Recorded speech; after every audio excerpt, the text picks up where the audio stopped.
함께 읽도록 하겠습니다. 시작. 그러나 내게는 우리 주 예수 그리스도의 십자가 외에 결코 자랑할 것이 없으니 그리스도로 말미암아 세상이 나에 대하여 십자가에 못 박히고 내가 또한 세상을 대하여 그러하니라. 아멘. 제가 있는 에스와티니는 아프리카 남부에 속해 있습니다. 나라가 여러분 보통 아프리카 하면은 떠오르는 나라들이 있죠. 우간다, 앙골라, 또 케냐, 탄자니아, 또 어딨냐, 뭐 이디오피아, 막 이런 나라들이 여러분 아실 텐데요. 에스와티니라고 하는 이름은 거의 다 처음 들어봤을 겁니다. 원래 이름은 스와질랜드였습니다. 그런데 저희가 왕이 다스리고 있는데 4년 전에 왕의 생일 때 왕이 누구와도 상의 없이 그냥 그날 나라 이름을 바꿔버렸습니다. 나라 이름을 바꾼다는 것이 간단한 일이 아닌데 그럼 모든 문서가 다 바뀌어야 되고 모든 행정에 관련된 것들이 다 변화되어야 되는데 전혀 고려하지 않은 채 나라 이름을 바꾸었고 아직까지도 공문서에는 스와질랜드라고 되어 있는 것이 많이 있습니다. 참 왕 마음대로 하는 그런 나라입니다.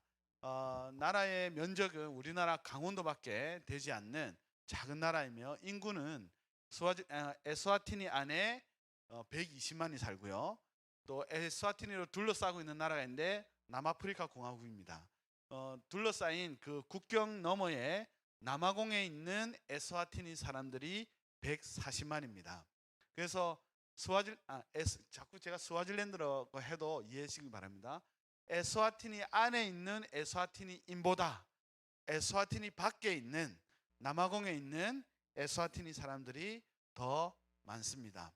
그리고 이 나라는 세계에서 에이즈 1위 국가입니다. 국민의 4분의 1, 그러니까 4명 중 1명이 에이즈 보균자입니다. 그렇게 이들의 생활이 무너져 있는데 저희가 여러 사역 중에 생리대를 전달하는 사역을 하는데 처음에는 이 사역은 믿지 않는 사람을 통해서 주님이 열어주셨습니다. 우리 한국에서 사범대나 교대를 나와서 다른 나라의 파견교사를 지원하는 제도가 있습니다. 그래서 우리나라 교육부에서 어떤 나라로 파견해서 우리나라 교육부에서 월급을 주는 그분들이 굉장히 고생을 많이 해요. 그 나라에 굉장히 열악한 지역으로 들어가서 그 학교의 그 관사에서 머물면서 이제 아이들을 가르치는데 주로 젊은 분들이 청년들이 많이 오시죠. 아프리카의 삶을 낭만으로 알고 왔다가 곡소리 나는 거를 참 많이 보았습니다. 그래서 어떤 선생님이 여자 선생님인데 아주 기독교를 싫어하는 안티 크리스찬이었습니다. 그는 만나기만 하면 교회 다니는 사람은 왜 그래요? 기독교인들 왜 그래요? 목사님들 왜 그래요? 선교사님 왜 이래요? 이렇게 기독교에 대한 불만이 잔뜩 있는, 그리고 수학 능력 시험에서 과학을 만점 받은 철저하게 무신론자고 또 진화론을 신봉하는 그러한 선생님이었습니다.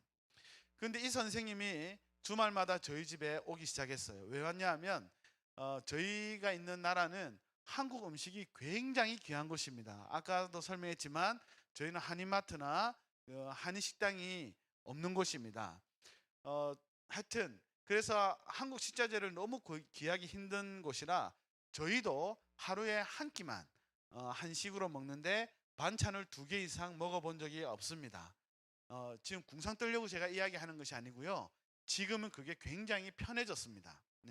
반찬이 많으면 오히려 더 갈등이 있더라고요. 그래서 반찬 2개 놓는 게 너무 편해서 반찬을 2개 놓고 먹고 있습니다. 저 선교사님 너무 힘든가 봐, 너무 가난한가 봐, 자꾸 그렇게 불쌍한 눈초리로 안 보셔도 좋습니다.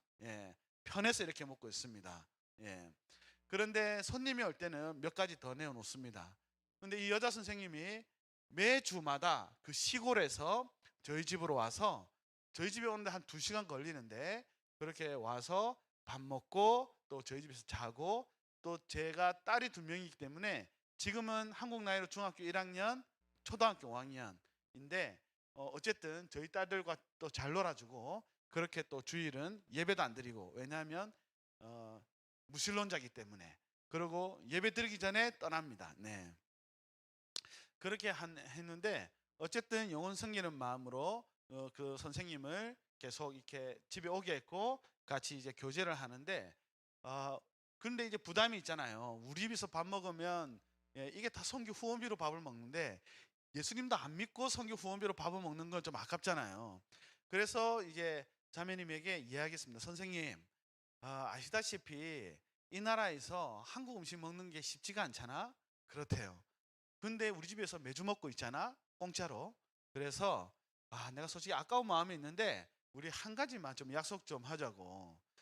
선생님이 매주마다 우리 집에 올 때 숙제 한 가지를 내주는데 하나님에 대한 질문 한 가지씩만 좀 준비해 오라고. 그래서 뭐 교회 왜 그래? 기독교 이거 말고 하나님에 대한 질문을 해오면 내가 대답할 수 있는 것은 대답하고 내가 모르는 것은 정직하게 모르겠다고 할 테니까 그렇게 질문을 하나 준비해 오시고 또 하나 유의해야 될 것은 안 믿어지는데 막 믿어지는 척 우리와 계속 우리 집에 와서 밥 먹기 위해서 관계를 유지하기 위해서 막 감동받는 척 믿는 척 이렇게 절대로 하지 않기로. 여러분 믿음은 결론적인 용어예요. 믿었다라면 믿은 것이지 믿으려고 한다 이거 아직까지 믿은 게 아니에요. 믿고 싶다 그 아직 안 믿은 거예요. 그렇죠? 그렇죠? 예, 믿음은 결론적인 용어예요. 그래서 하나님의 이 말씀이 정말 은혜로 말미암아 믿어지는 것이지 내가 믿으려고 용 쓰는 것 그 자체가 믿음이 될 수 없는 것입니다. 아멘. 그래서 이 선생님이 손해볼 거 없잖아요. 억지로 믿는 척 안 해도 되고 그리고 그러니까 좋다고 했어요. 손해볼 거 없으니까. 그래서 매주마다 저희에게 이렇게 질문 하나씩 준비해 왔는데 다행히도 제가 설명이 가능한 그런 질문들을 해왔고 이 시간을 통해서 이 자매님 안에 그의 사상이 무너지는 곡소리가 들리기 시작했습니다. 그러다가 이 선생님을 통해서 제가 현지 학교에 대한 사정을 듣게 되었어요. 현지 학교에서 그가 고등학교에서 담임으로 수업을 가르치는데 1년에 10%씩 여학생들이 임신을 한다는 거예요. 조기 임신이죠. 여러분 여학생 종교생이 500명이면 매해년마다 한 학기에 그 학교에 50명이 임신한다는 거예요. 한 학교에 종교생이 300명이면 30명이 매년마다 임신한다는 거예요. 여러분 조기 임신을 하면 그 아이들은 더 이상 학업을 유지할 수 없고 이제 그만두고 이제 걔는 그 인생 이상의 삶을 살 수가 없게 됩니다. 그리고 또 한 가지는 이들에게 생리대가 없다는 것을 들었어요. 한참 예민한 나이인데 월경 때 학교를 안 오는 거예요. 생리대가 없기 때문에. 어떤 신문이나 낡은 천을 이용할 때가 있지만 그래도 부족하기 때문에 거의 월경 때는 학교를 오지 않는 것을 정석으로 그렇게 생각하고 있답니다. 그래서 여학생들의 학업이 오르지를 않는 거예요. 그런 어려움을 이야기했습니다.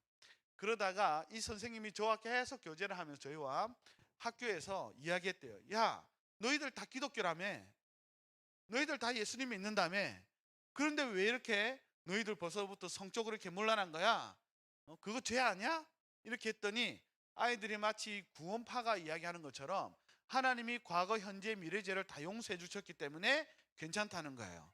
그런데 이 선생님은 기독교가 아니잖아요. 더 이상 할 말이 없잖아요.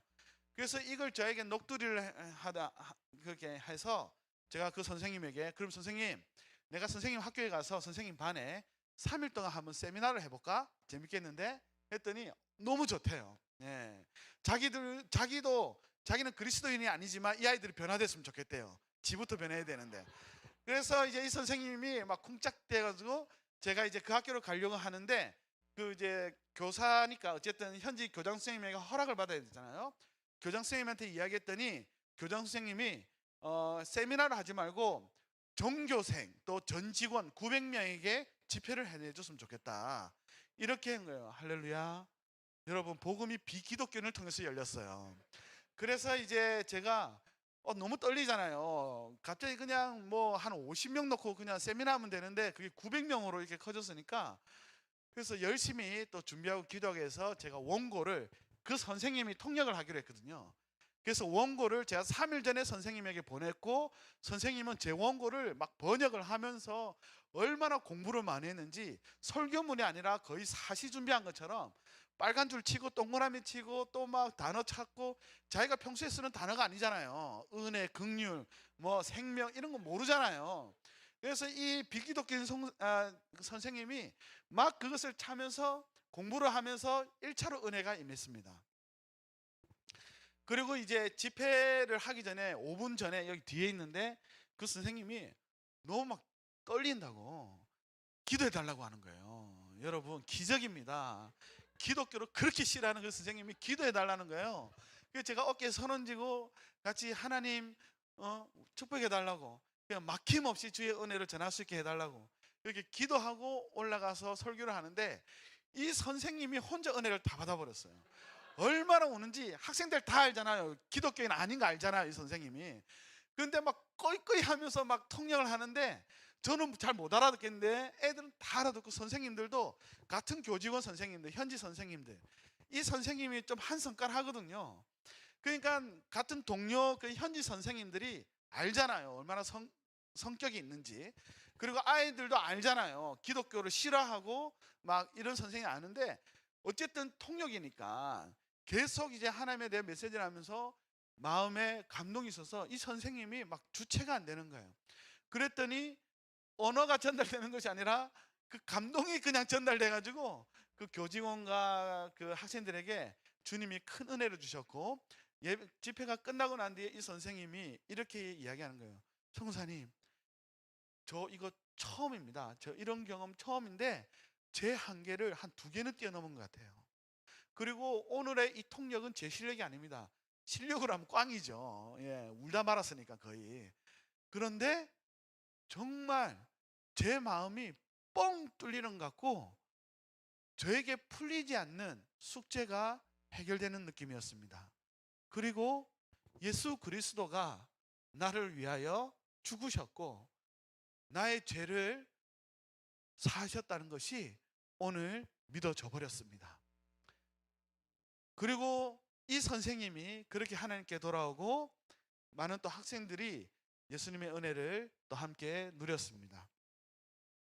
그리고 나서 제가 교장 선생님과 이야기하다가, 제가 그러면 이 아이들에게 생리대를 보급하기로 결정을 했어요. 왜냐하면 조기 임신이 높은 이유가, 여러분 혹시 슈가 데디라고 들어보셨습니까? 예, 슈가가 설탕이잖아요. 그 달달한 것을 주고 요구하는 게 있는 거예요, 어른들이. 그러니까 동네 어른들이 학생들에게 생리대 살 돈을 줄 테니까 관계를 요구하는 거예요. 아이들에게 너무나 필요한 것이기 때문에 몇몇 아이들이 그렇게 응하다가 이제 배가 불러오고 그런 것이죠. 어쨌든 나쁜 어른들에게 아이들을 보여주고 싶고, 또 이 아이들의 삶이 좀 더 행복했으면 좋겠고, 그리고 하나님의 거룩한 신부로 세워지기를 바라는 그 마음으로 제가 동서남북 4개 학교를 정해서 매주마다 다니면서 여학생 종교생들에게 생리대를 전하고 있습니다. 생리대를 전하면서 저는 생리대를 써본 적이 없잖아요. 사본 적도 없고.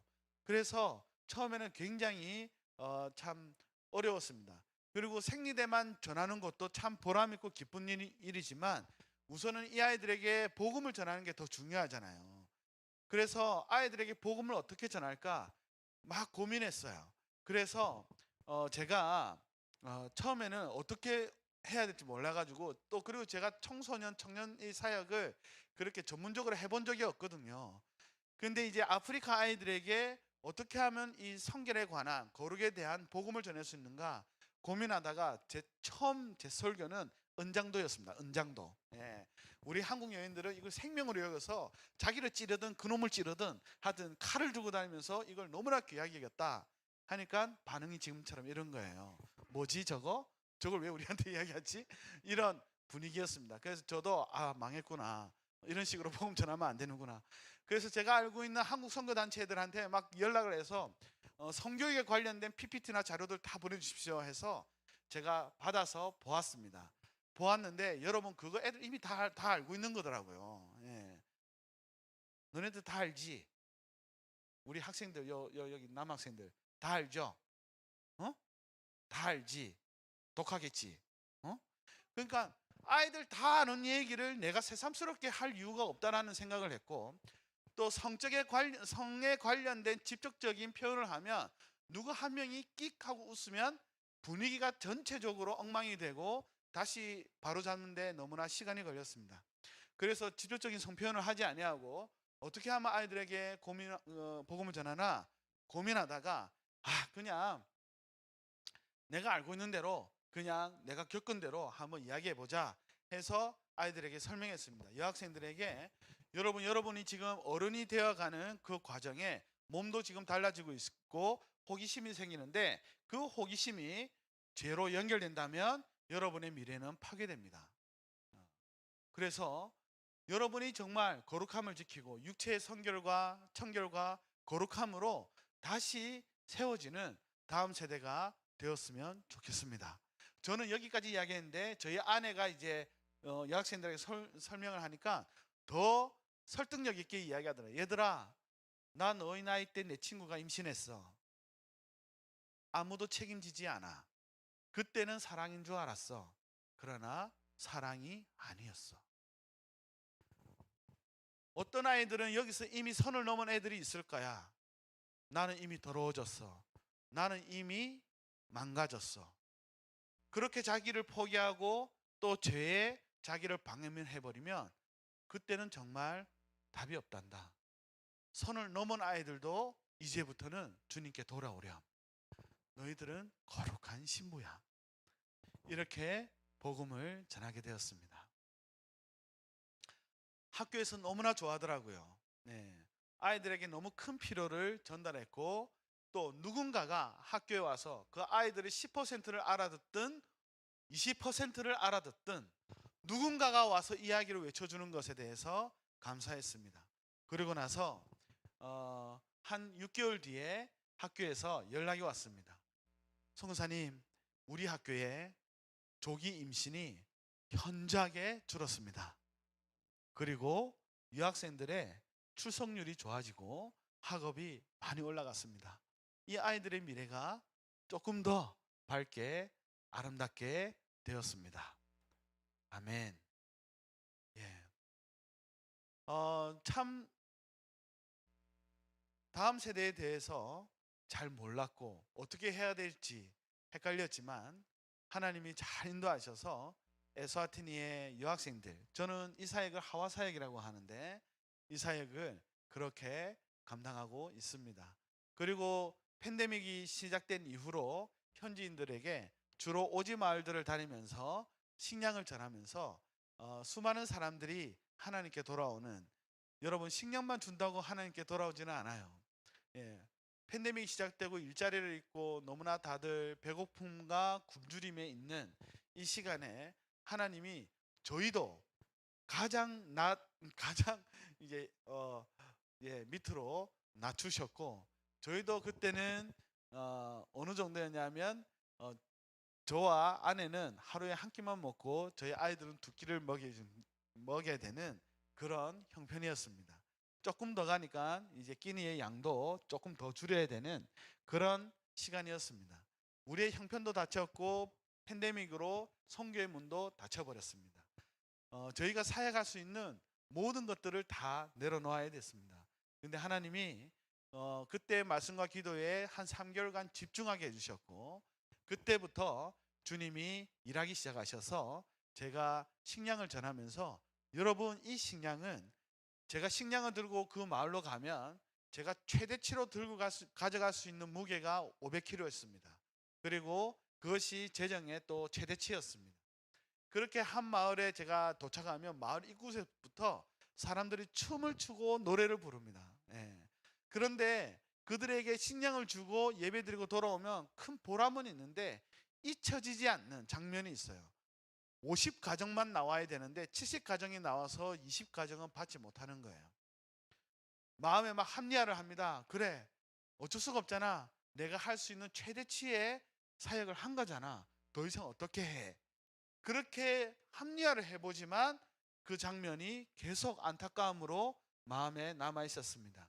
근데 하나님이 이 사역을 사르밧 가부 말씀을 묵상하면 시작되는데, 여러분은 엘리야 선지자가 사르밧 가부에게 마지막 남은 음식, 그 음식 먹고 아들과 함께 죽으려고 했는데 그 마지막 음식을 자기에게 달라고 하는 거예요. 그 마지막 음식은 그냥 한 끼의 음식이 아니라 그 여인에게 전부였습니다. 생명과도 같았습니다. 그걸 요구한 거예요.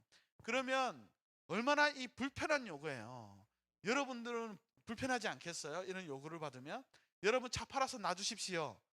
네, 미친놈이네, 바로 그 눈빛이 보이는데 굉장히 불편하잖아요. 그런데 이 가부가 순종했고 이 기근이 끝날 때까지 통에 가루와 기름이 떨어지지 않는 기적 속에 살게 되었어요. 그래서 제가 현지인들에게 외쳤습니다. 사르밧 가부의 이야기도 하고, 이제 제가 여러분들에게 불편한 요구를 하겠습니다.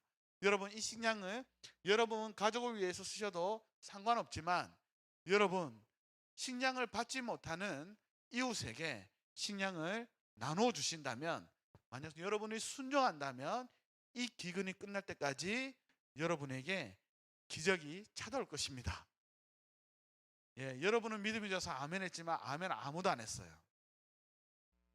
그 마을 초입에 들었으면 막 춤추고 노래하고 난리 난다고 했잖아요. 제가 이 말 하는 순간 분위기가 싸해지면서 어떤 사람은 눈을 감아버리고 어떤 사람은 딴 데 보고 저하고 아무도 눈을 마주치려고 하지 않는 거예요. 그래서 막 그냥 저 혼자 막 기도했어요. 사르밧 가부가 우리 순종되게 해달라고 기도하고 떠났는데, 촌장들한테 추장들한테 막 연락이 오기 시작한 거예요. 놀라운 일이 벌어졌다고. 이 사람들이 순종하기 시작했다고. 식량을 받지 못한 사람들에게 나누기 시작했고, 이 일을 통해서 큰 기쁨이 마을 안에 찾아왔고, 이 일을 통해서 예수 믿는 사람들이 늘어가고 있다는 거예요. 아멘. 어떤 교회는 제가 가는 날을 전도의 기회를 삼아서 자기 교회 성도들이 식량을 받지 아니하고 믿지 않는 사람들만 모아가지고 같이 예배드리고 식량 받으면서 이들이 예수님을 영접하는 놀라운 광경을 보게 되었습니다. 그래서 저는 나는 그냥 심부름꾼이구나. 내가 한 것이 없구나. 현지인들의 그런 희생과 섬김, 순종이 너무나 귀하구나. 또 하나님이 이것을 통해서 많은 사람들이 팬데믹 동안 성교문은 닫혔다고 이야기했지만, 아니요, 제가 지금 자랑하고 싶은 것은 여러분, 세계적인 팬데믹이 와도 성교문은 닫힌 적이 없습니다. 아멘. 예, 설령 팬데믹이 시작되고 나서 많은 선교사님들이 철수하고 또 긴급 조치로 이동과 모임을 하지 못하는 그런 상황이라서 물리적인 눈으로 봤을 때는 성교문이 닫힌 것처럼 보였지만, 아니요, 여러분, 팬데믹 동안 저는 더 많은 지역을 다녔고 더 많은 영혼을 만났고 더 많은 교회에서 하나님의 복음을 같이 전하고 누릴 수 있었습니다. 내가 열면 그가 열면 닫을 자가 없고 그가 닫으면 열 자가 없는 그 열쇠를 교회에게 주셨고, 한국에 있는 수많은 교회들이 또 수많은 성도들이 온라인으로 예배드리면서 신앙을 지키고 믿음을 지키며 죽어가는 열방의 영혼들을 위해서 기도하였기 때문에 하나님은 결코 성교의 문을 닫지 아니하시고 그분의 능력대로 우리의 그릇에 매이지 아니하시고 하나님의 일을 행하셨습니다. 아멘. 여러분, 제가 굉장히 보수적인 분위기에서 신앙생활을 했어요. 저희는 예배 시간에 조는 거는 괜찮아요. 근데 예배 시간에 갑자기 설교를 듣다가 아멘을 했다, 찬양을 부르는데 눈물을 흘렸다, 그리고 박수를 쳤다, 예, 이러면 큰일 나요. 예. 그리고 여기는 지성소라서 자매님들 못 올라왔습니다. 예. 꽃꽂이 하는 집사님 있잖아요. 밑에서 꽃꽂이 다 하고 30분 기도하고 올려놓고 얼른 내려가야 돼요. 예. 믿어지지가 않으시죠? 예. 한국에 그런 교회가 있었답니다. 네. 그런 곳에서 신앙생활을 했어요. 그런데 제가 군대를 딱 갔다 오니까 너무나 많이 달라져 있는 걸 보아서, 우리 교회에 그랜드 피아노가 들어가 있고 우리 교회에 드럼이 있는 것을 보고 너무 큰 충격이었습니다. 그리고 그 당시 찬양을 하는데 예전에는 복음성가라고 했거든요. 오주여 나의 마음이 주께로 뭐 향하였으니 호산나 호산나 뭐 이런 찬양들 불렀는데 군대를 제대했더니 이제 월십이래요. 그리고 율동이 아니라 댄스를 하는 거예요. 옛날에는 다 율동이었잖아요. 이게 뭐 예. 근데 막 댄스를 추고 너무 그 찬양 중에 메탈 버전이 있더라고요. 락 버전. 로맨 16, 19 say 뭐 이러면서 적응이 되지 않았습니다. 이거 무슨 와 우리 교회가 어떻게 이래야 됐지? 그리고 아이들과 함께 같이 막 집회도 막 다녔는데 그 당시 하여튼 뭐 올레이션스 뭐 YWAM 저는 예수전도단도 몰랐어요. 막 이런 앞에서 예배 드리는데 주머니에 손을 넣으면서 이렇게 멘트를 하더라고. 충격이었어요. 어떻게 하나님 앞에 저렇게 싸가지가 없는지 어떻게 손을 놓고 이렇게 어떤 사람은 껌을 씹고 멘트를 하고 이해가 안 되고 너무나 적응하기 힘들었습니다. 그런데 그때에 제가 정말 저에게 좀 생소하게 다가온 게 많은 분의 메시지였는데 예전에는 저런 메시지가 있었지만 제가 못 들을 수도 있는데 이런 말이었어요. 여러분 하나님을 만났습니까? 와 감사합니다. 네. 근데 저는 아멘을 못했어요. 하나님 만나는 게 뭐지? 그전에는 뭐 신앙생활을 열심히 하고 열심히 성경 읽고 기도 열심히 하고 봉사 열심히 하고 뭐 이런 류의 메시지를 많이 들은 것 같은데 하나님을 인격적으로 만났냐라고 하는 이 도전 앞에 뭐가 하나님 그럼 하나님 보이지 않는 하나님 어떻게 만나지? 뭐가 만난 거야? 이렇게 충돌이 오기 시작했어요. 그때 지나서 지금 한 25년이 훌쩍 지났는데 여러분 제가 지금 와서 제 말로 이 과정을 한번 정리해 보았습니다. 하나님을 만난다는 것. 약간 좀 문법적인 요소인데 여러분 저는 저에게 1인칭입니다. 그렇죠? 예. 다 고등학교 나오셨죠? 예. 이건 중학교 때도 아마 배울 텐데 저는 저에게 1인칭이에요. 따라합시다. 1인칭. 예. 저에게 우리 최전도사님은 2인칭이에요. 그렇죠? 예. 2인칭 따라해보세요. 2인칭. 예. 그리고 아까 그 예배 인도하시는 분, 많이 최전사님하고 저하고 저 예배 인도하신 분에 대해서 이야기하면 저분은 저에게 3인칭이에요. 그렇죠? 예. 자, 복습. 저는 몇 인칭이라고요? 저에게? 예. 저에게 최전사님 몇 인칭이죠? 예. 우리 사이에 예배 인도하신 분은 몇 인칭이죠? 아멘. 예. 끝났습니다. 예. 그렇습니다. 처음 하나님을 알아가는 하나님을 만나는 과정은 3인칭으로 시작을 합니다. 하나님을 내 스스로 알 수가 없습니다. 그렇죠? 하나님을 내 열심으로 알 수가 없고 성경은 뭐라고 이야기하면 우리는 마음에 하나님 두기를 싫어한다고 했어요. 그리고 하나님을 찾는 자가 없다라고 이야기합니다.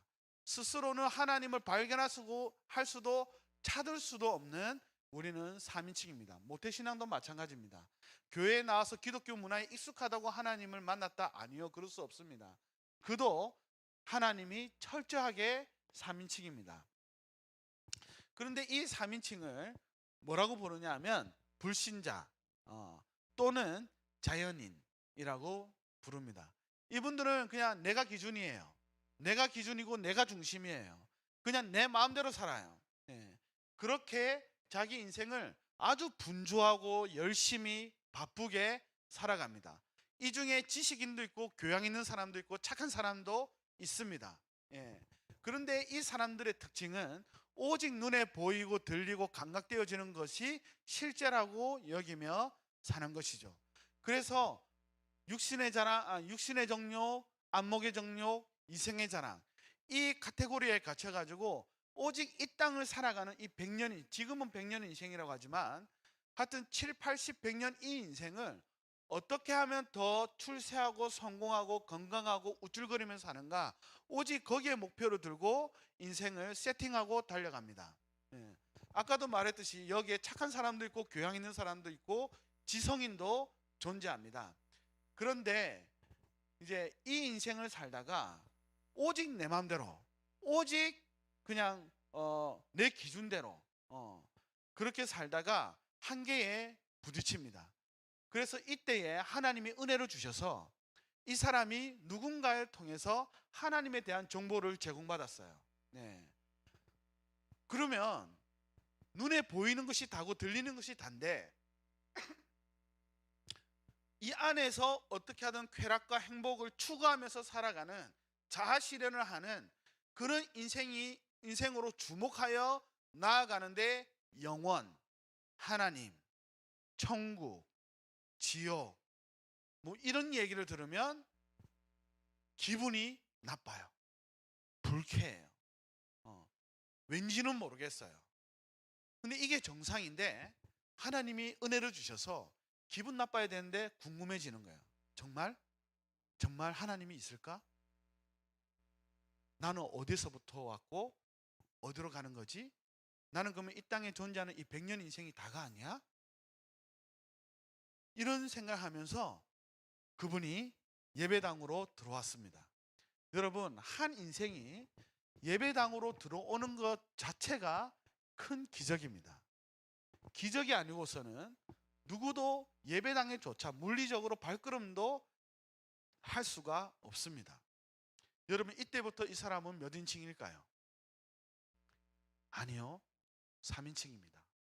교회에 들어와서도, 예배당에 들어와서도 여전히 다른 통로를 통해서 하나님에 대한 정보를 듣는 거예요. 목사님을 통해서, 또 교육자를 통해서, 아니면 어떤 멘토를 통해서, 리더를 통해서 그들이 경험한 하나님, 그들이 체험한 하나님, 그들이 깨달은 하나님이지 나의 하나님이 아니에요. 한국교회에 감히 진단하건대 큰 비극이 있다면 3인칭 신자가 예배당 안에 많다는 겁니다. 제가 어느 나라에서 한 6개월 정도 있다가 저희 부부가 이제 다시 본국으로 돌아와야 되는 그때에 어떤 한인교회를 출석하고 그 교회를 섬겼습니다. 근데 떠날 때에 목사님이 어떤 집사님과 좀 만남을 좀 가져달라는 거예요. 왜요? 했더니 그 집사님이 하여튼 한국의 어떤 목사님의 아들이래요. 네, 목사님 아들이에요. 그래서 이 목사님이 집사님을 도와주기 위해서 이렇게 다가가면 얼마나 눈치가 빠르고 얼마나 말을 잘하는지 이리저리 미꾸라지처럼 피하는데 도사라고 하는 거예요. 그래서 상처를 그냥 딱 줘버리면, 그냥 심한 말을 해버리면, 목사님 때문에 상처받아서 나 이 교회 안 나와, 빌미가 되잖아요. 그래서 목사님들은 참 고통스러워요. 그래서 저는 떠날 사람이니까 저에게 잠깐 만남을 부탁하셨습니다. 겉으로는 이렇게 말씀을 참 교양 있게 부드럽게 하셨지만 그분의 마음은 저에게 말 안 들으면 그냥 마음을 그냥 후벼 파는 그냥 상처를 줘도 됩니다. 예, 이런, 네, 죄송합니다. 비말이 좀 튀었습니다. 예, 그렇게 들렸습니다. 근데 저도 그런 말을 잘 못하는 사람인데 그 집사님과 만나서 이야기를 하는데 어색하잖아요. 눈치가 워낙 빠른 사람이고 만날 이유가 없는데 만나야 되고, 그래서 카페에 앉았는데 어색했어요. 저도 어색했고 할 말이 없었습니다. 전문가도 아니고요. 그래서 제가 그냥 한마디 질문만 했어요. 집사님, 신앙생활하기 힘드시죠? 힘듭니다. 송사님 어떻게 하셨어요? 저는 이렇게 나올 줄 알았어요. 그런데 정말 고단수였습니다. 송사님 왜 그러세요? 오해하지 마세요.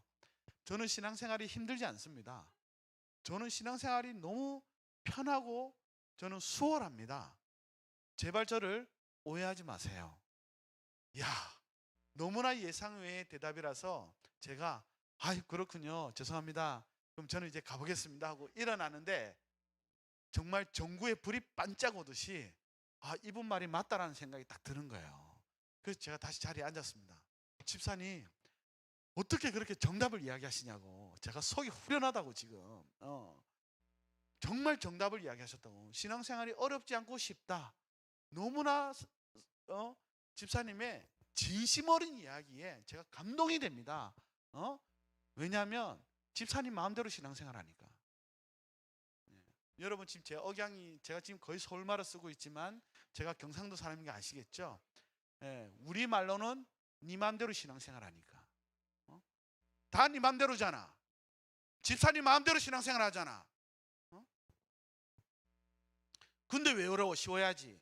내가 교회 가고 싶으면 가고, 가기 싫으면 안 가고, 골프 치러 가고 싶으면 가고, 헌금도 내가 하고 싶으면 하고, 하기 싫으면 안 하고, 교회 어떤 직분이나 봉사활동도, 하나님을 섬기는 일도 내가 하고 싶으면 하고, 하기 싫으면 안 하고, 온통 기준이 내가 되어서, 내가 중심이 되어서 내 마음대로 신앙생활 하는데 쉬워야지.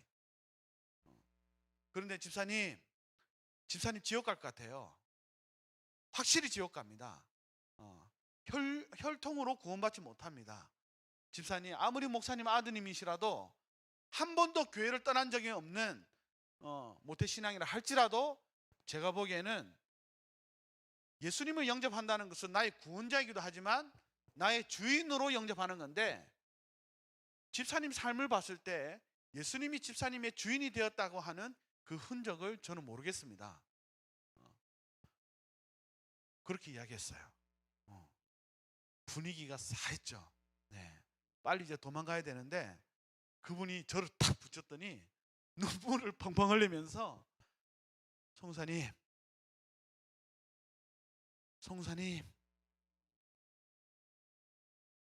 제가 어떻게 하면 이 병이 고쳐지겠습니까? 말씀하신 대로 저 엉망입니다. 저 형편없습니다. 맞아요. 저 본문만 봐도 무슨 설교하겠다 바로 탁 다 나와요. 은혜가 안 됩니다. 근데 정말 하나님 살아계십니까? 하나님 있습니까? 어떻게 믿죠? 저 안 믿어져요. 안 믿어지는데 믿는 척하면서 교회에 앉아 있는 거예요. 혹시나 지옥이 있을 수도 있으니까. 그렇게 제가 고통스러운 신앙생활을 하고 있습니다. 어떻게 하면 되죠? 3인칭 신자였죠. 그래서 그때 제가 만난 예수님을 함께 나누고 은혜를 공유했습니다. 여러분 예배당에 나왔다 해서 2인칭이 되었다? 아니요. 큰 착각입니다. 예배당 안에서도 여전히 3인칭에 머물러 있는 신자가 굉장히 많습니다. 세상이 교회를 향하여 손가락질합니다. 교회가 왜 저래? 교회에서 어떻게 저런 일이 일어나? 세상도 교회의 기준을 높게 보고 있어요. 그렇죠? 어떻게 교회에서 저런 일이 일어나고 어떻게 성도가 저럴 수 있어? 심지어는 3인칭이 신자만 있는 것이 아니라 3인칭 사역자도 있을 수 있습니다. 한 번도 이 주체가 변화되지 않은 채 내가 기준이고 내가 중심이 되어서 하나님을 내 마음대로 섬기는, 마치 사사시대와 같이, 사사기 마지막 장 마지막 절에 보면 사사시대를 이렇게 성경이 평가합니다. 뭐 인류학자나 미래학자가 평가한 게 아니라 하나님의 말씀이 사사시대를 그때의 왕이 없으므로 각기 자기 소견에 옳은 대로 행하였더라. 성경에서 가장 타락한 시대, 가장 혼돈된 시대가 바로 사사시대였는데 내가 중심이었어요. 다 지 마음대로 살았어요. 여러분 자기 마음대로 신앙생활을 하는 것도 위험하지만 내 나름대로 신앙생활을 하는 것은 더 위험합니다. 열심히 있어요. 봉사도 열심히 하는 것 같아요.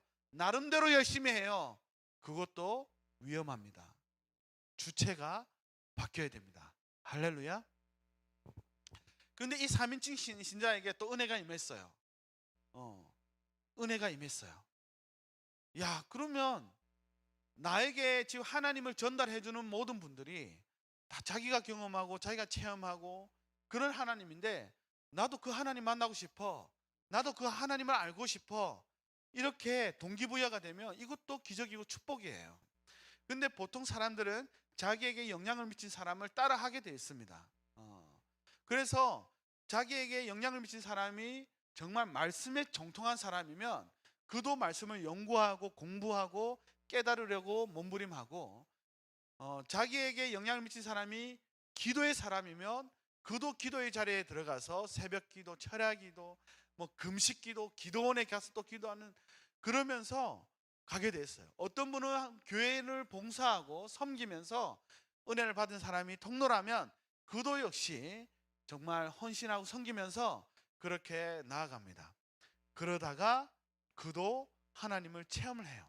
어떤 분은 그냥 성경을 보다가 그냥 한 3장만 넘어가도 그냥 이것은, 이 성경이 나에게 유익한 것은 나의 불면증을 해결해 주는, 그렇게 밤에 누우면 잠이 안 오는데 성경만 보면 그냥 3장만 읽으면 언제 내가 갔는지 모르겠는데 그 다음 아침에 일어나지는, 나의 불면증을 해결해 주는, 정말 사랑하는 자의 잠을 주시도다 하는 그런 말씀인데, 성경을 보고 있는데 이게 너무나 단 거예요. 성경 말씀이 꿀송이처럼 단 거예요. 그리고 성경 말씀이 깨달아지면서 내 안에 어떤 묶임들, 내 안에 해결되지 않던 어둠들이 확 밝혀지면서 이것이 해결되고 정말 내 안에 어떤 해방과 어떤 자유가 막 찾아오는 거예요. 아멘. 어떤 사람은 기도의 자리에 들어갔는데 갑자기 한국말이 아니라 이거는 외국말도 아니고 알아들을 수 없는, 자기도 모르는 이상한 말이 막 튀어나오는 거예요. 그리고 어떤 사람은 병이 있었는데 낫기도 하고, 어떤 사람은 참 기도 중에 신비한 경험을 할 수도 있습니다. 어떤 사람은 봉사를 하면서 또 은혜를 경험하기도 합니다. 저는 기도원 가서 놀랐어요. 한글을 모르는데 성경을 읽는 권사님을 봤어요. 여러분 이해가 되세요? 한글을 모르는데 성경을 읽어요. 피아노를 배운 적이 없는데 반주를 해요. 예. 이때를 2인칭이라고 합니다. 여러분 2인칭만 돼도 굉장히 뜨거워요. 남의 하나님이 아니라, 남들이 경험한 하나님이 아니라 내가 경험한 하나님, 내가 깨달은 하나님, 내가 체험한 하나님, 이제 하나님과 나라고 하는 중간에 누가 없는 하나님과 나라고 하는 관계가 딱 설정되면 이때부터는 뒤로 물러서지를 못해요. 굉장히 열심 있는 신앙인이 되어서 그렇게 생활을 합니다. 이 2인칭을 종교인이라고 합니다. 근데 이 종교인, 이 인칭에게는 한때는 너무나 열정적이고 충만한 신앙생활을 하는데 또 어쩔 때는 저기 바닥까지 내려갈 때가 있어요. 그런데 이것이 점점점 이 곡선을 그리면서 반복을 이어갑니다. 한마디로 업앤다운이 심해지는 거예요. 네. 참 주님께 온전한 순종을 하고 내 안에 어떤 은혜가 임하며 정말 모든 사람들이 시험 받을 정도로 올라가요. 예. 정말 뭐 구름을 밟고 있어요. 예. 매일 새벽기도 나와서 막 또 막 예배 자릴 때 늘 뒤에 앉았는데 맨 앞에 앉고, 그때부터는 어떻게든 은혜를 더 사모하고 그렇게 열심히 있는 사람이 되는데 어떤 죄에 넘어진다든지 어떤 자기 안에 또 한계에 부딪히면 바닥까지 내려가요. 그것도 주변이 시험 들 정도로. 이런 업앤다운이 진행이 됩니다. 여러분 저는 믿지 않는 가정에서 태어났고 저희 어머님은 불교 체험 신앙이에요. 저희 어머니가 저를 데리고, 제가 진짜 꼬마일 때, 그때 제가 초등학교도 들어가기 전에 꼬마일 때 저를 데리고 산 위에 올라갔어요. 단지에다가 탁주를 가득 채워서 들고 올라가서 탁주를 여기 바위 위에 딱 놓고 앞에 비나이다 비나이다 비나이다 했더니 30분 지나니까 이 단지 안에 있는 탁주가 보글보글 끓었어요. 밑에서 불을 떼지도 않았어요. 그냥 바위 위에 올려놓고 기도했는데 보글보글 끓었어요. 할렐루야. 여러분 남녀 호랑갱교 혹시 들어보셨습니까? 일본 종교인데 저도 잘 몰라요. 그들은 모여서 계속 그냥 주문을 해요. 남녀 호랑갱교, 남녀 호랑갱교, 남녀 호랑갱교, 개골. 내가 이거 5만 번 했더니 감기가 나았다. 내가 이거 10만 번 했더니 몸이 좋아졌다. 내가 이거 100만 번 했더니 우리 아들이 어느 대학교 갔다. 간증으로 먹고 사는 종교예요. 여러분 체험이란 것은 기독교에만 있는 것이 아닙니다. 절간에도 있어요. 저는 절에서 어떤 여자 스님이, 비군이죠, 방언을 잘하는 여자 스님을 본 적도 있어요. 저는 어릴 적에. 또 어릴 적에 절간에서 병이 나와서 목발 집어 던지고 춤추는 사람 저는 봤어요. 여러분 기적이란 것이 교회만 있는 게 아니에요. 불교에도 있고 이슬람에도 있고 별잡 그냥 종교에도 기적 있고 자기들 나름의 체험이 있습니다. 만약에 기독교가 2인칭의 종교라면 십자가 다 내려야 돼요. 여러분, 기독교는 2인칭의 종교가 아닙니다. 여러분, 이때 이제 내가 2인칭 신자가 됐을 때 이제는 하나님을 부인을 못하겠어. 이제는 완전히 세상으로는 돌아가지는 못하는데 어떤 딜레마가 있냐면, 하나님을 경험하면 경험할수록, 그분을 체험하면 체험할수록 하나님과 가까워져야 되는데 오히려 더 큰 갭을 느끼는 거예요. 그분은 너무나 완전한데 나는 불완전한 거예요. 그분을 알면 알수록. 그분은 너무나 거룩한데 나는 너무나 더러운 거예요. 하나님을 경험할수록 큰 갭이 오히려 존재해요. 그래서 이전처럼 세상으로 돌아갈 수도 없고 그렇다고 앞으로 나아갈 수 없는 이 딜레마에 딱 갇힙니다. 진실되게 신앙생활을 한다면 반드시 코스를 밟게 돼 있어요. 여러분, 은혜가 임하면 임할수록 은사 받고 능력 받고 이게 아니라 죄부터 생각나요. 죄가 생각나요. 그전에는 그렇게 외면하고 싶고 남들은 다 알아도 내 죄를 내가 오히려 직면하지 않으려고 외면하고 싶고 피하고 요리조리 피하고 다녔던 나의 어떤 허물과 죄가 은혜가 임하면 임할수록 더 뚜렷하게 드러나요. 그래서 마음 안에 탄식이 일어나요. 사도 바울은 로마서 7장 24절에 이렇게 고백합니다. 오호라, 나는 공고한 사람이로다. 누가 이 사망의 몸에서 나를 건져내어 줄 수 있으랴. 여러분, 로마 시대에 정말 흉악범에게 적용되는 두 사형법이 있는데, 하나가 십자가형이고요, 하나가 사망의 몸이라고 하는 사형법이었습니다. 죽은 시체와 같이 묶어놔요. 그러면 죽은 시체에 있는 벌레들과 박테리아가 산 사람을 갉아먹기 시작합니다. 물론 십자가도 달아놓고 정말 죽을 때까지 고통받으라는 거죠. 그런데 사망의 몸도 마찬가지, 죽을 때까지 고통을 받도록 그렇게 시체와 묶어둡니다. 바울이 나의 이 공감의 상태를 사망의 몸으로 표현했어요. 아무리 해도 안 되는 거예요. 아무리 율법으로 노력하고 아무리 많이 이렇게 해도, 많이 알아도 안 되는 거예요. 여러분, 그래서 이 땅에서 우리를 구원하는, 우리를 이 죄와 사망에서 구원하는 것은 이 땅의 어떠한 사상도 철학도 이데올로기도 교육도 우리를 구원할 수 없습니다. 오직 십자가 복음만이 우리의 생명이며 우리의 구원이 되는 것입니다. 그래서 이때에 점점점 나락으로, 바울은 사망의 몸으로 표현했지만 여러분, 이사야 선지자는 6장에 그는 이미 1장부터 선지자였어요. 그냥 선지자가 아니라 국가적인 민족 종교 지도자였어요. 근데 6장에 와서 우시야 왕이 죽던 해에 그에게 큰 절망이 임해요. 일단은 상황적인 절망이에요. 그나마 우시야 왕은 정말 그 하나님 앞에 개혁을 일으키고 어떻게 해서든 좀 잘해보려고 했던 그 왕인데, 그 왕이 죽자마자 상황적인 절망이 일단 생겼고, 그 다음에 그 보좌 위에 하나님의 보좌를 보게 하시면서 그 보좌를 봤다면 더 충만하고 위를 본 사람처럼, 여러분, 우리나라 그 경복궁 있잖아요. 가면 대단하잖아요. 너무 예쁘잖아요. 그런데 중국의 자금성 보고 경복궁 보면 감동이 안 돼요. 저 참 우리나라를 사랑하는 민족주의자 중에 하나지만, 너무나 어마어마한 그 자금성을 보고 나면 경복궁이 그렇게 저게 좀 이런 생각이 들어요. 그래서 하늘의 그 영광을 봤다면 여기는 아무것도 아닌 그런 황홀함과 충만함에 사로잡혀야 되는데, 그때 이사야 선지자가 뭐라고 고백하냐면, 화로다 나여 망하게 되었도다. 화로다 나여 망하게 되었도다. 나는 입술이 부정한 사람이요 입술이 부정한 백성 중에 거하면서 하나님을 배웠습니다. 입술이 부정하다는 것은 마음이 부정하다는 거예요. 어떻게 한 운물에서 샘물과 단물이, 쓴물과 단물이 나올 수 있느냐? 어떻게 한 입에서 찬송과 저주가 나올 수 있느냐? 그래서 입이 더럽다는 것은, 입이 부정하다는 것은 마음, 즉 우리 존재 자체가 가증하고 부정하다는 거예요. 내가 이 상태로 내가 하나님을 보았으니 화로다 나여 망하게 되었도다. 탄식이 일어나는 거죠.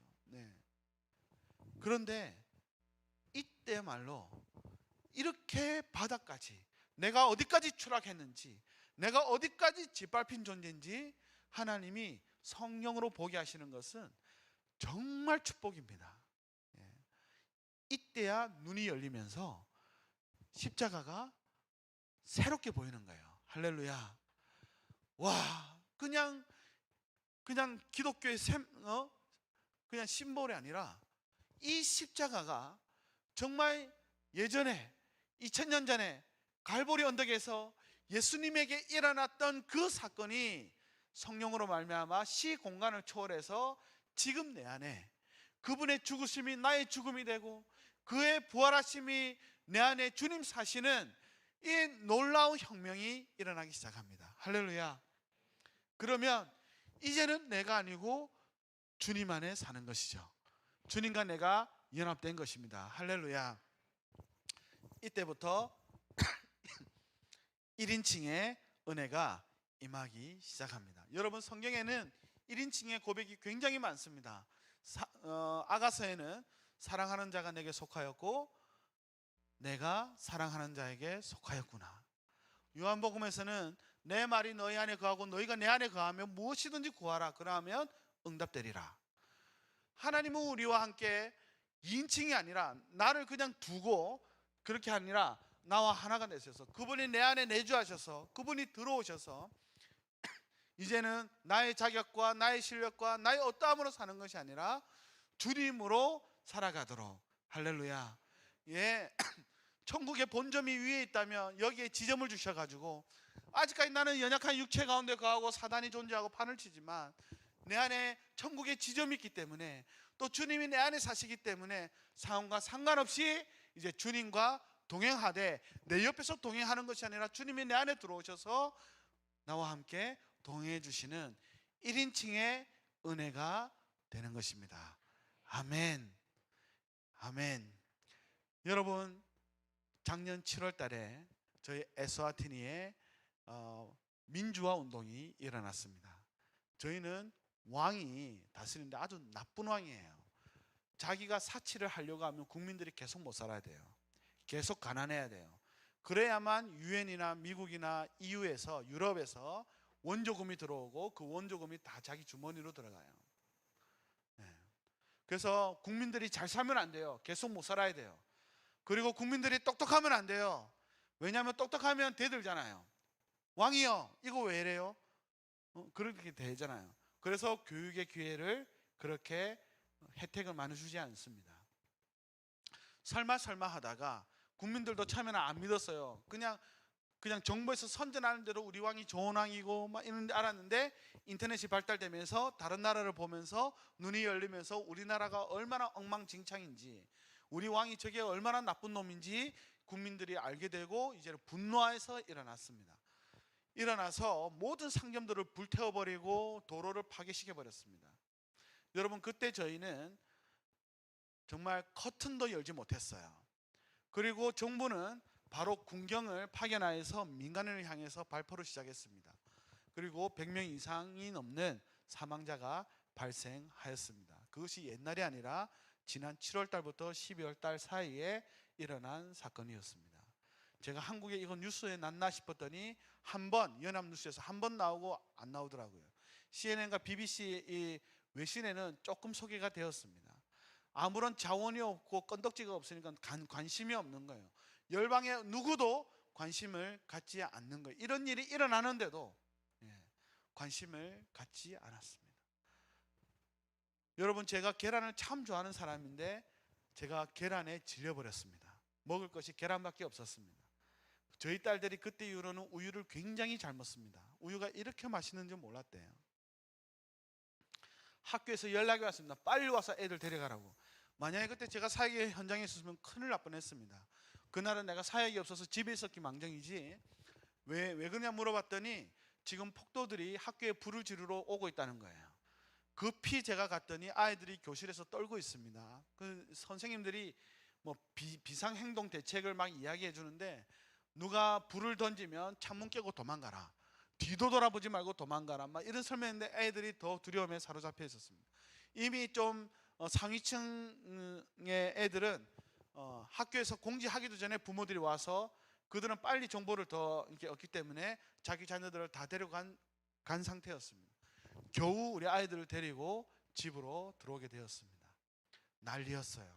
밖에는 정말 막 사람들의 이 아비왕 같은 소리가 들리고 정전, 전기를 끊어버리고 인터넷 끊어버리고 통신마저도 옆집에 전화도 할 수 없을 정도로 통신을 끊어버리고, 제가 어릴 적에 저는 70년대 생이기 때문에 물론 계엄령이 있었지만 그때는 제가 아기였거든요.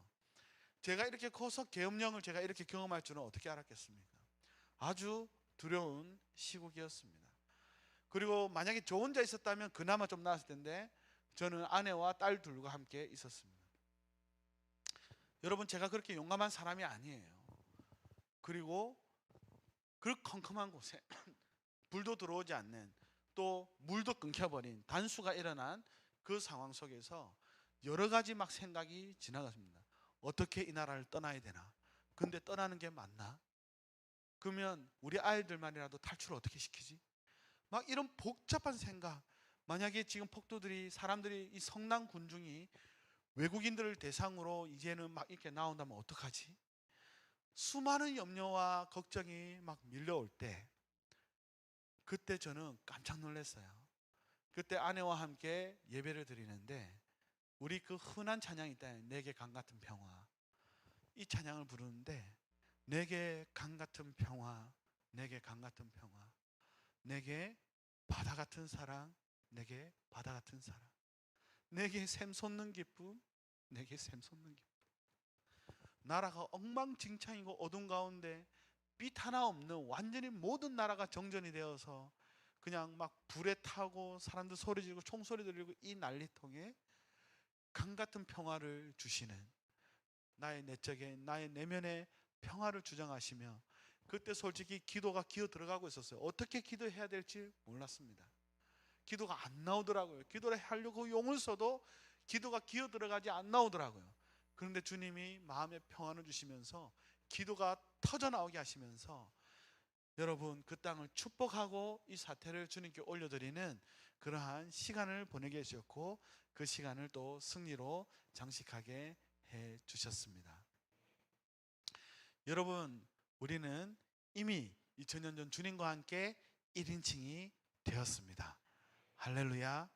그렇다면 이제는 우리는 믿음으로, 우리는 이제 상식으로 살지 않잖아요. 전에는 상식으로 살았지만 이제는 믿음으로 살잖아요. 믿음이란 정말 우리는 눈에 보이는 것은 잠깐이요 보이지 않는 것은 영원함이니 우리가 보이는 것으로 행하지 아니하고 보이지 않는 것으로 행하노라. 보이는 영원하신 그 실제, 믿음은 바라는 것들의 실상이요 보이지 않는 것들의 증거니라. 우리가 하나님을 믿음의 눈으로 바라보고 이제 내 안에 정말 이제 나로 사는 것이 아니라 주님으로 사는 그것에 더욱더 여러분을 드리며 누리시며 행복을 또 맛보시며 그렇게 나아가시기를 주의 이름으로 축복합니다. 저는 한때에 아울렛 팀을 데리고 어느 나라를 섬긴 적이 있습니다. 저희가 그때에 큰 결단을 했어요. 우리가 내 마음대로 살 때, 내가 중심이 되고 내가 주인으로 살 때, 그때 가장 큰 특징이 소유욕이었거든요. 소유욕. 많이 가지고 많이 성취하면 행복한 줄 알았어요.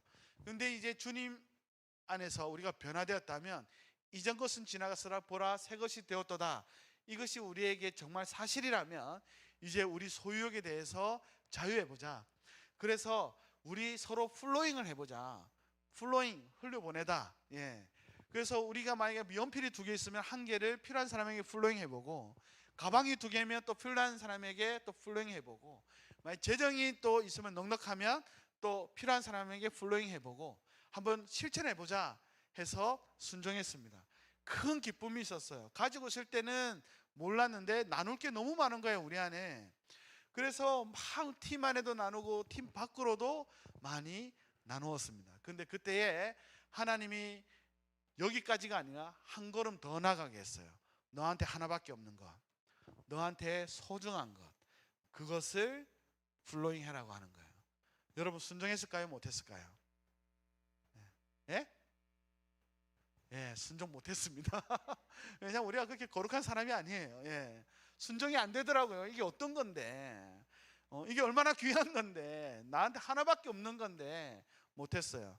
근데 그때 알게 됐어요. 하나님이 뭐 주변을 돌아보고 섬기고 이걸 가르치는 것이 아니라 저희에게 사랑을 가르치고 있다는 것을 알게 되었어요.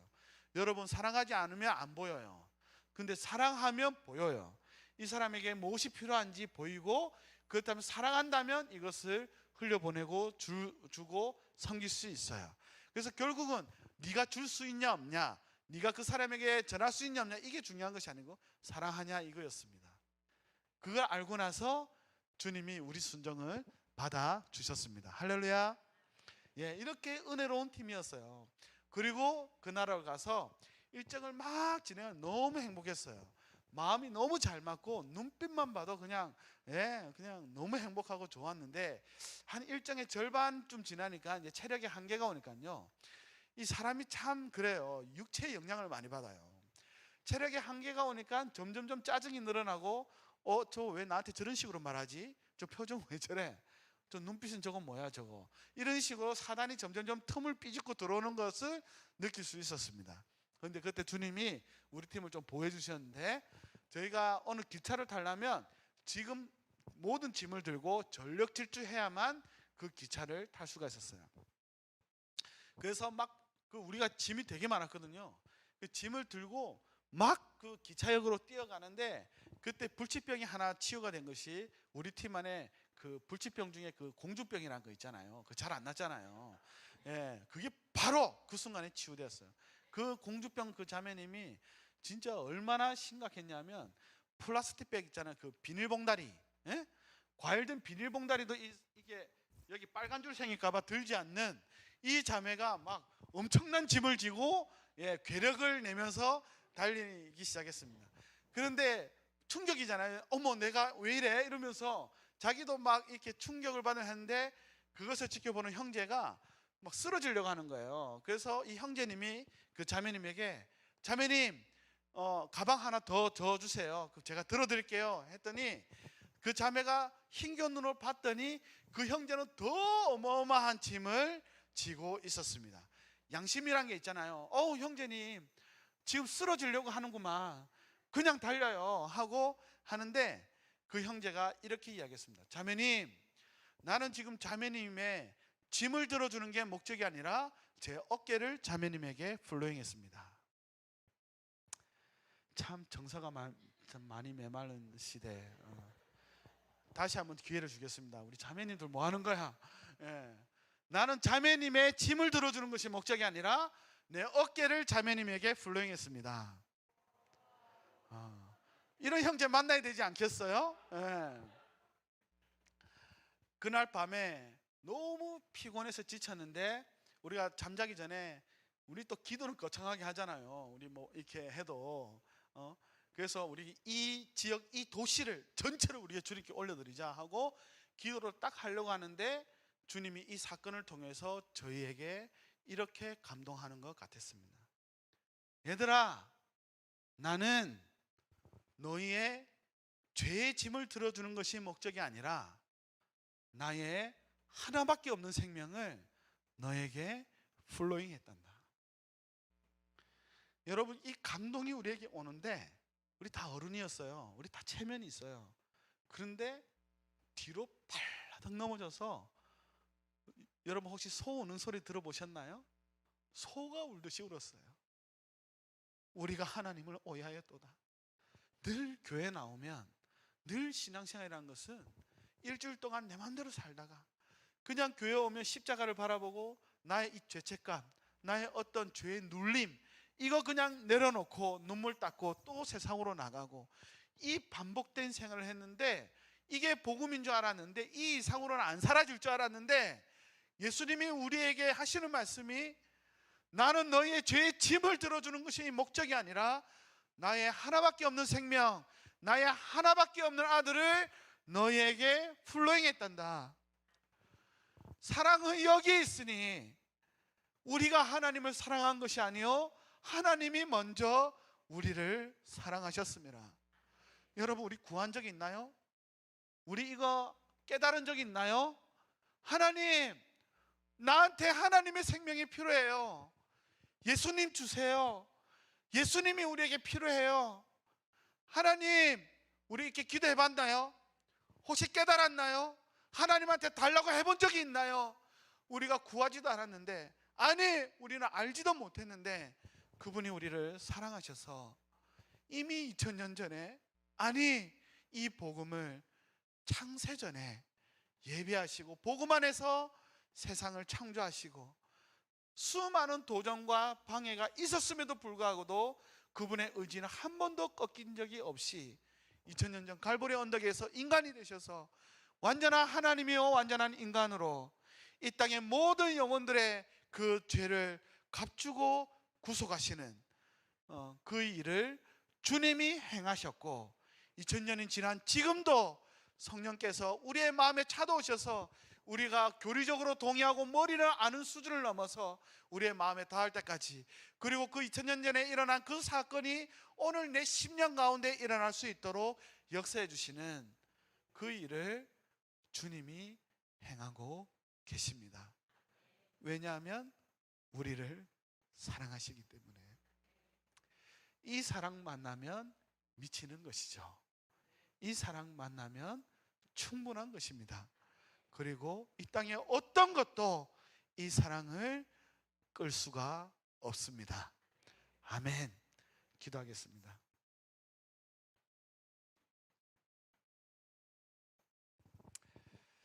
그러나 내게는 우리 주 예수 그리스도의 십자가 외에 결코 자랑할 것이 없으니 그리스도로 말미암아 세상이 나를 대하여 십자가에 못 박히고 내가 또한 세상을 대하여 그러하니라. 여러분, 오늘 이 시간 하나님 앞에 옆 사람 신경 쓸 필요도 없고요, 그냥 진실되게 정직하게 하나님 앞에 우리의 모습을 올려드렸으면 좋겠습니다. 여러분, 몇 인칭의 하나님을 만났습니까? 이전에는 우리가 죄로 만족하고 죄와 교제하는 죄인이었으나 이제는 우리가 하나님으로 만족하고 하나님과 교제하는 우리가 그런 생명이 되었습니다. 하나님께서는, 하나님 편에서는 이 엄청난 복음, 이 엄청난 일을 이루셨는데 아직까지 우리가 믿지 않아서, 믿음이 부족해서 실제가 되지 못했던 영역은 혹시 없습니까? 여러분은 정직하게 몇 인칭의 하나님을 만났습니까? 여러분, 하나님은 우리의 죄의 짐에 들을 주는 것이 목적이 아니라 그분의 생명을, 하나밖에 없는 그분의 생명을 우리에게 플로잉 해주셨습니다. 하나님, 내가 그 생명을 믿음으로 더 누리게 하여 주시옵소서. 하나님, 나를 포기하지 말아 주십시오. 주님, 나를 포기하지 말아 주십시오. 그 생명 더 알게 해 주시고 더 누리게 해 주시고 그 생명 전하는 주님 1인칭의 주님 은혜를 누리게 하여 주시옵소서. 우리 함께 기도하며 나가도록 하겠습니다. 기도하겠습니다. 하나님 아버지, 감사합니다. 하나님 아버지, 사망과 죄 안에서 허물로 죽어가던 하나님, 우리에게 찾아오시고 말씀하여 주시고 하나님, 이렇게 세워주시고 그 사망의 거름더미에서 세워주시는